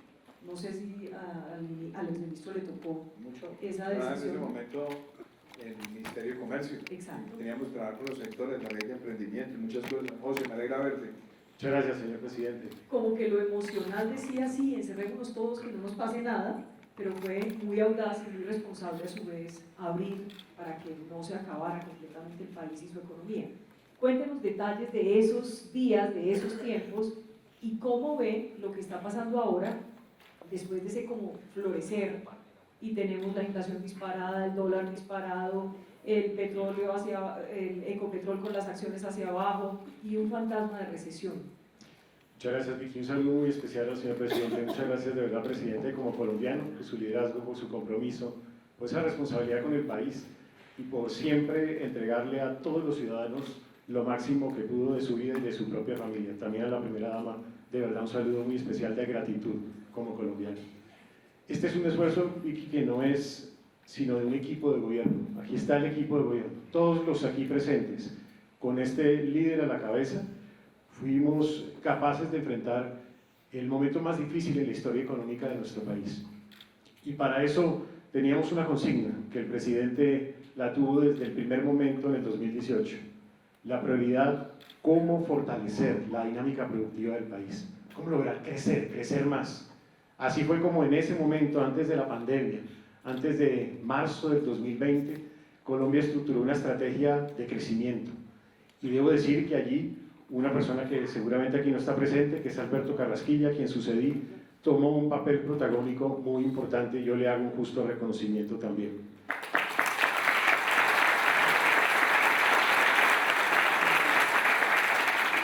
Con su conducción y el señor presidente, la estrategia fue cómo lograr reducir la tasa impositiva del país para el sector dinámico empresarial de Colombia, para generar empleo, cómo lograr motivar un régimen simple que apoyara al micro, al pequeño empresario, cómo reducir el costo de capital de las empresas, con el descuento de IVA en bienes de capital, con el descuento de ICA en el impuesto de renta y muchas más medidas, estrategias pro desarrollo productivo del país. Eso nos llevó a que en diciembre del 2019 Colombia era el país que más crecía, comparativamente, y más acelerado su crecimiento en los países OCDE de América Latina. Fue un país en donde los sectores dinámicos crecían muy importantemente. Llega en ese momento la pandemia, y en medio de la pandemia tuvimos que vivir ese momento tan difícil. Pero Vicky, a su pregunta, la primera prioridad del señor presidente siempre fue la vida. Aquí no hay un dilema entre la vida y la economía, nunca existió ese dilema, porque sin vida no hay economía, sin vida no hay empleo, sin vida no tiene sentido lo más importante que tenemos, que es nuestra dignidad como seres humanos. Por eso, privilegiando la vida, cuando llegó la pandemia, la primera decisión fue cómo invertir en ese sector, en el sector de la salud, cómo invertir en pruebas, cómo invertir en vacunación, cómo invertir también en darle liquidez al sistema de salud, en el talento humano en salud. Simultáneamente con eso veíamos que había una problemática muy grande. Colombia es un país que vive en informalidad, más del 50% lo vive. Para esas personas, una pandemia es una tragedia. Al día siguiente no tienen con qué recibir el ingreso para satisfacer sus necesidades básicas.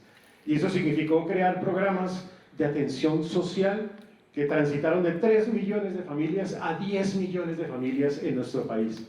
Eso fue un avance hasta casi el 60% de la población en Colombia, y eso es muy significativo. Se creó un programa con ingreso solidario en casi 2-3 semanas para atender primero 3 millones de familias y luego 4 millones de familias. Se fortalecen todos los programas sociales.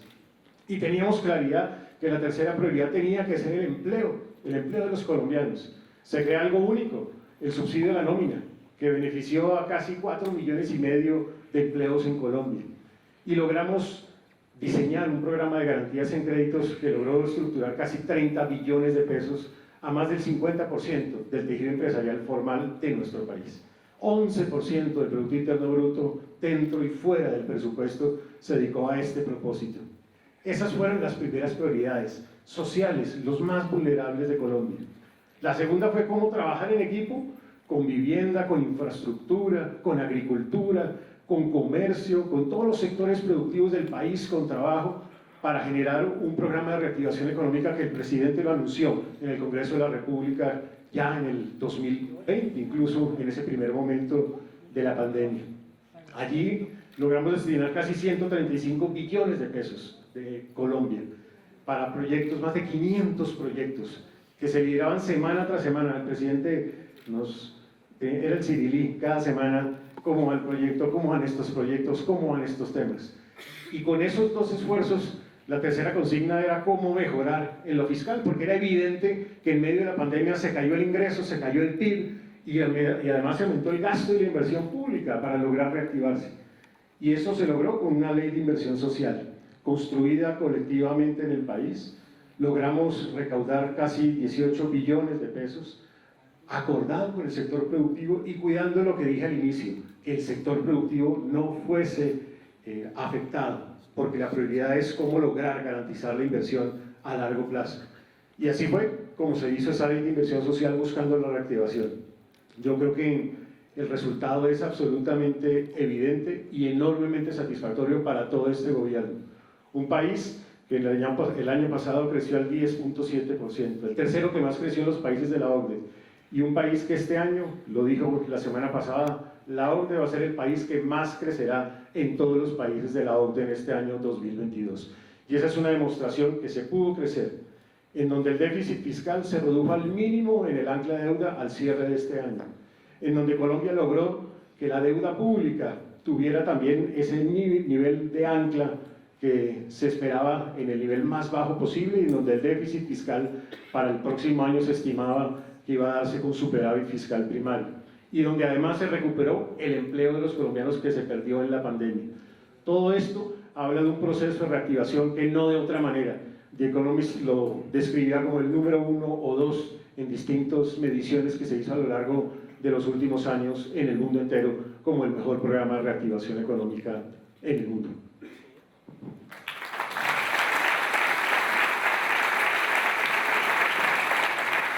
Usted coge uno y yo cojo el otro. Perfecto, muy bien. Es decir, usted al general Vargas y yo al general Zapatero. Ambos en traje de perfil. Hoy. Ambos en Everfit, ¿Dónde está Eduardo? Que no lo vi. pero ¿dónde está el general Zapatero? Ah, bien, en el perfil. Empecemos con el general Vargas. General, uno de los momentos más difíciles, sin duda, de los 4 años del expresidente Duque fue el tema de las protestas que se vivieron el año pasado. Unas protestas que, por un lado, tuvieron el reto de mantener el orden, la seguridad en el país, pero también que tuvieron en algunos momentos unos ataques muy fuertes a la policía por cuenta de que aquí no cabe duda, hubo abusos de algunos miembros de la institución frente a lo que ocurrió, pero se generalizó una imagen en contra de la policía, que después veíamos en la contradicción de unos policías convertidos en blanco del plan pistola de un grupo criminal como el Plan del Golfo. ¿Cómo fue vivir eso al lado del expresidente Duque y esa situación general? Primero, buenas noches y un saludo especial, respetuoso al señor presidente. Señor presidente, gracias por lo que usted hizo por todos los policías de la patria. Con el ministro Restrepo, con el ministro Molano, con el ministro Daniel, con todo este equipo, cambiamos la vida de los policías de Colombia. Mejor salario, y con esto es que quiero contestar allá, mejor salario, mejor forma de vida.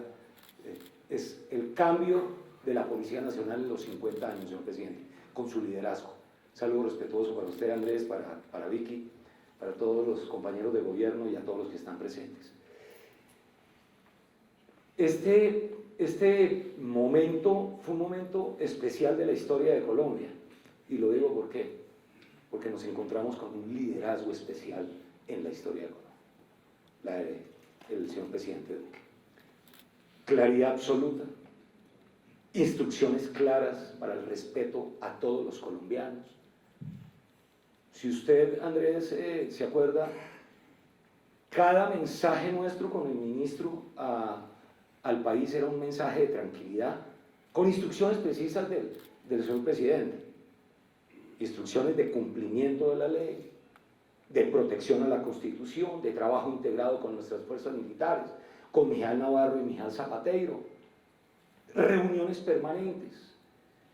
Fue un momento en donde yo creo que hoy, uno andando en Everfit, saludando a muchísimas personas, señor presidente, la gratitud es enorme.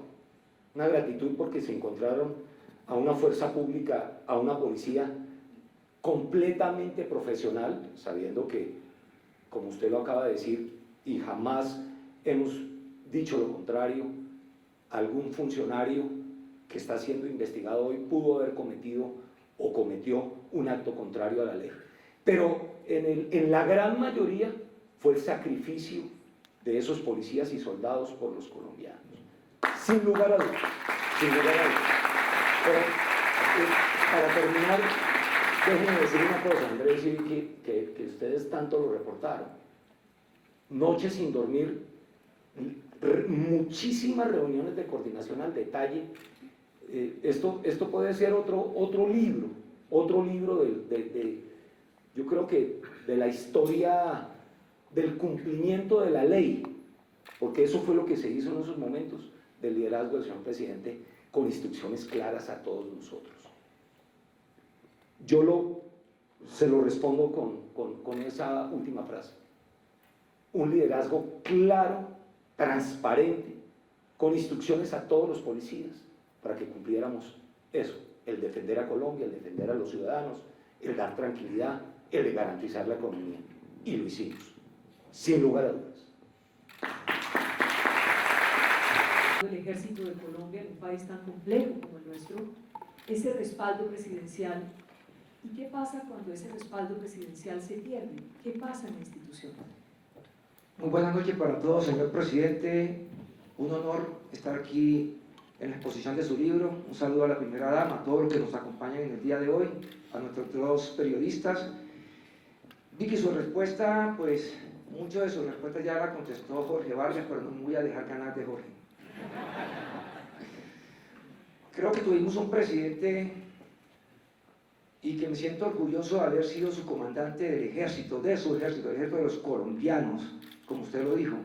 El ejército le pertenece a los colombianos, señor presidente, y usted siempre nos lo dijo, igual que su policía.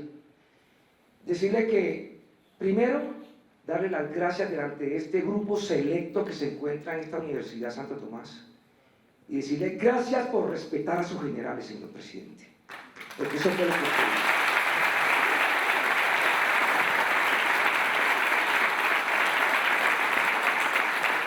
Gracias por enseñarnos a trabajar en equipo. Usted es un excelente líder, un excelente conductor político, un excelente comandante supremo de las fuerzas militares y de policía, y eso fue lo que usted nos acompañó y nos enseñó. Creo que fue un equipo poderoso, y cuando el equipo es poderoso, nadie, ni la peor trampa que nos coloque, puede llevarnos al fracaso. Y usted condujo este equipo de gobierno, sus asesores, nos escuchaba con atención, nos reunía, no una, ni dos, ni tres, ni cuatro veces, muchas veces, y respetaba nuestra asesoría, así no fuera la que usted quería escuchar.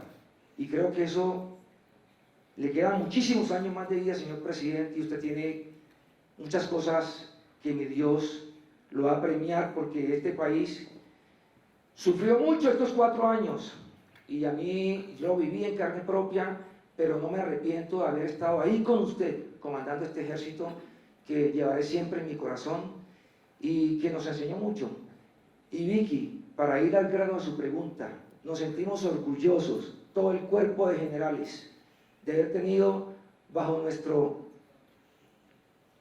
manto a este señor presidente de la República, que siempre nos apoyó, siempre nos respetó. Y usted hace una pregunta, esos 57, 53 generales que se fueron mis comandantes de división, mis comandantes de brigada, pero ¿por qué los sacaron? Porque hicimos una tarea titánica, siempre respetando la Constitución, siempre siendo garantes de las leyes, como aquí hablaron de ellas. Presidente, Dios lo tendrá a usted por mucha larga vida, y yo estaré siempre orando por usted, orando por su familia, y me siento orgulloso de haber comandado este glorioso ejército de los colombianos bajo su conducción política.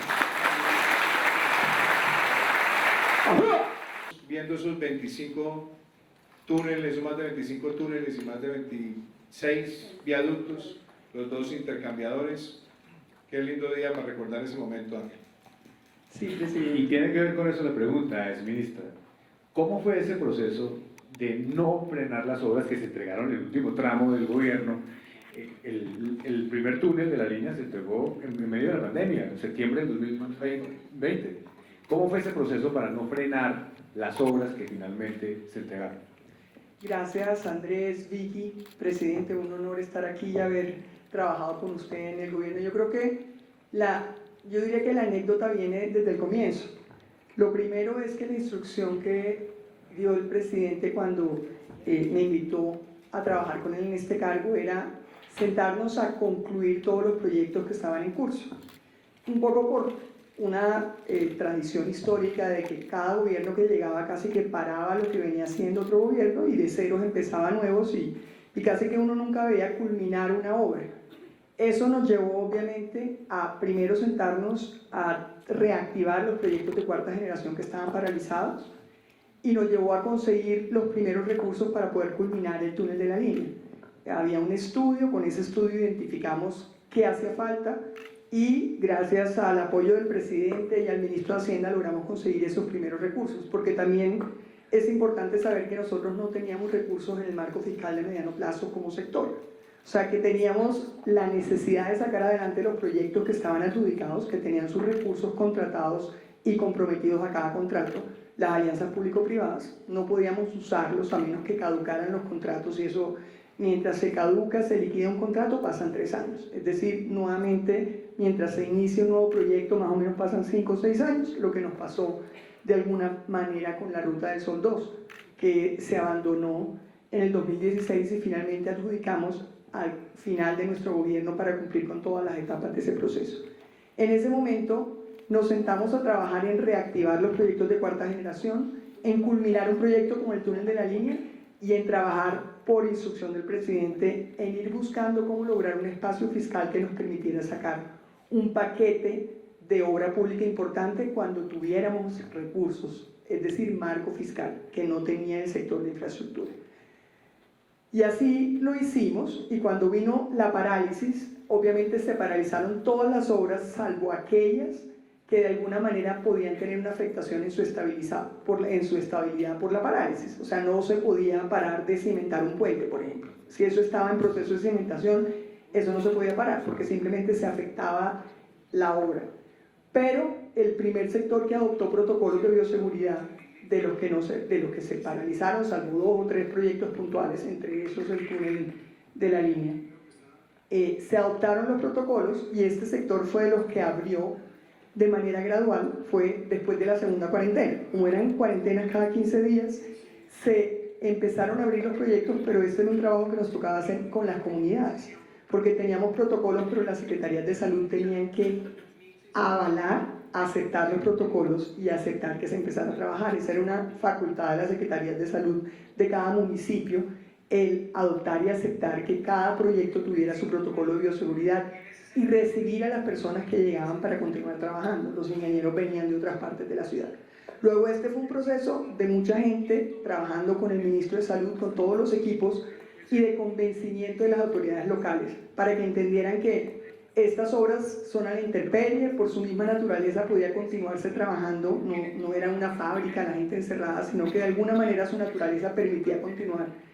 Y mientras logramos ir reactivando, y ya para septiembre del 2020 habíamos reactivado todos los proyectos, mientras logramos ir reactivando todos los proyectos que se estaban ejecutando, se amplió el marco fiscal y sacamos un paquete de contratación de obra pública de, en ese momento, 11.5 billones de pesos.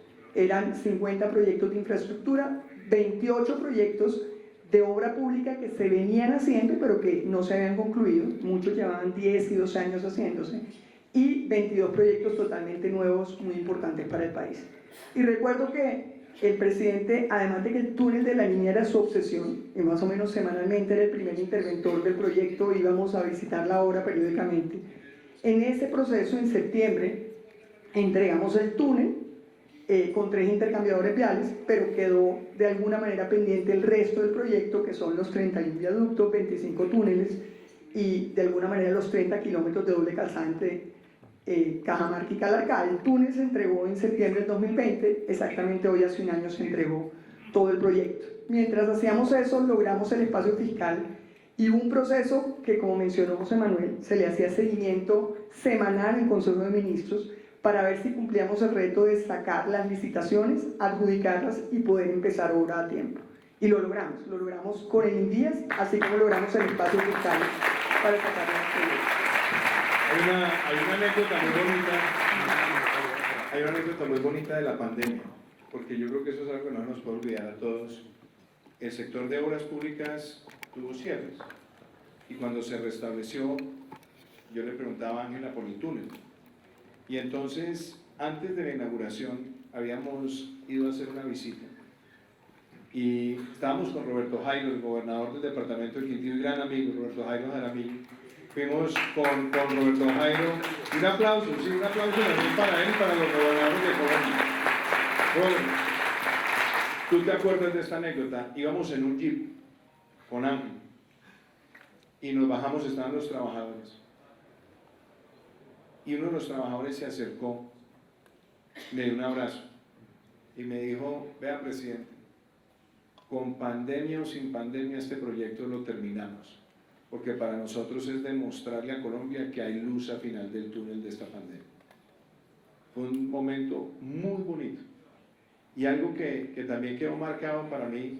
Yo le dije un día a la ministra Ángela, cuando antes de inaugurar el túnel, dije: hagamos un monumento, y un monumento para los trabajadores del proyecto. Nunca se había hecho en un proyecto de infraestructura que se levantara un monumento donde están los nombres de todos los trabajadores que tuvieron que ver con el proyecto del túnel de la línea. Y la anécdota es que esos trabajadores hoy llevan a sus hijos, a sus nietos, a sus parejas a ver su nombre allí. Esos son los héroes que, al igual que la fuerza pública, mantuvieron este país a flote y trabajando en medio de una situación como esta.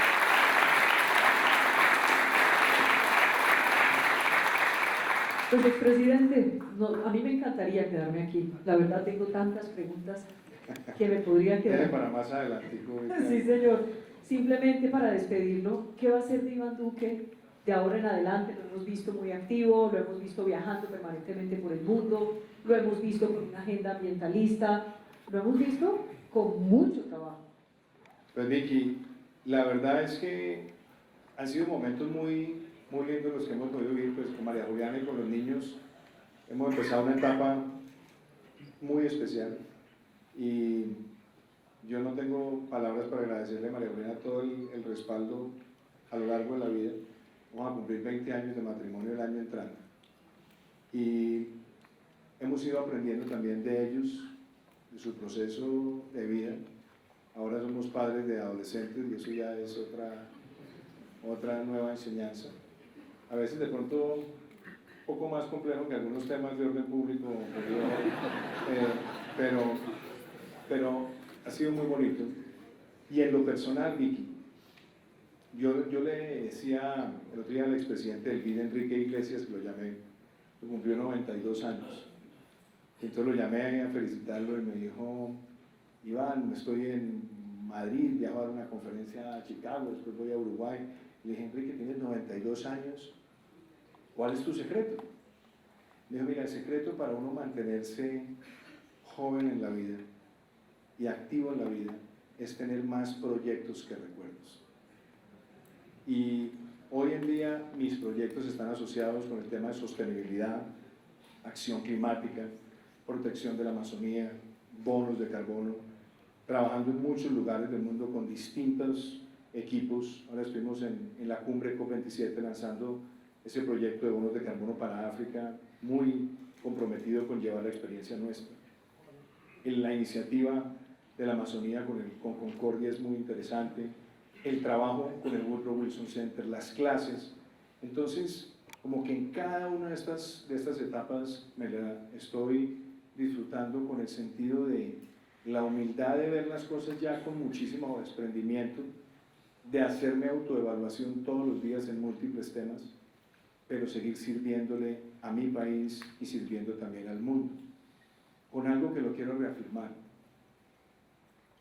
A una vez le preguntaron a un expresidente aquí en Colombia que había tenido un gobierno muy traumático, que por qué había querido ser presidente. Dijo: porque yo quiero ser expresidente. Entonces, yo voy a decírselo de esta manera. Para mí el ejercicio de la expresidencia es un ejercicio que siempre tiene que ser constructivo. Yo no sé hacer política de ninguna otra manera que no sea construyendo. Hay algunos que les gusta destruir y de pronto han sido exitosos electoralmente destruyendo.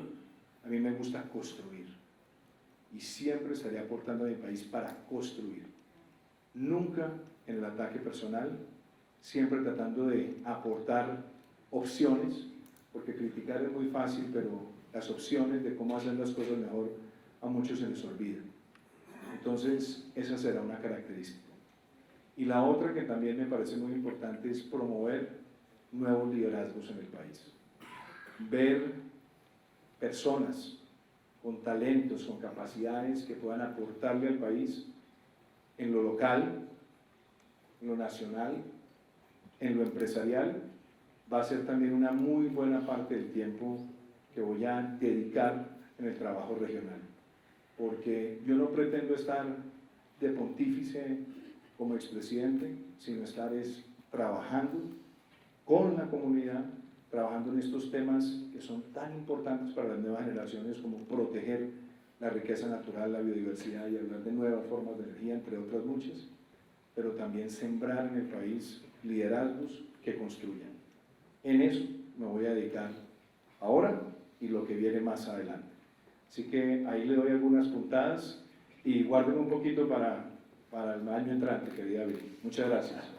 Le iba a preguntar por las elecciones locales, ya que Déjenme le voy a decir una cosa. elecciones locales, ya habla de talentos. Mire, voy a cerrar con eso, porque es que de verdad estoy emocionado de ver tantos amigos. Sé que hay muchos amigos de la vida, hay muchas personas que, es más, voy a decir que yo creo que todas las personas que están hoy acá me han dejado a mí una huella que me ha enriquecido en la vida.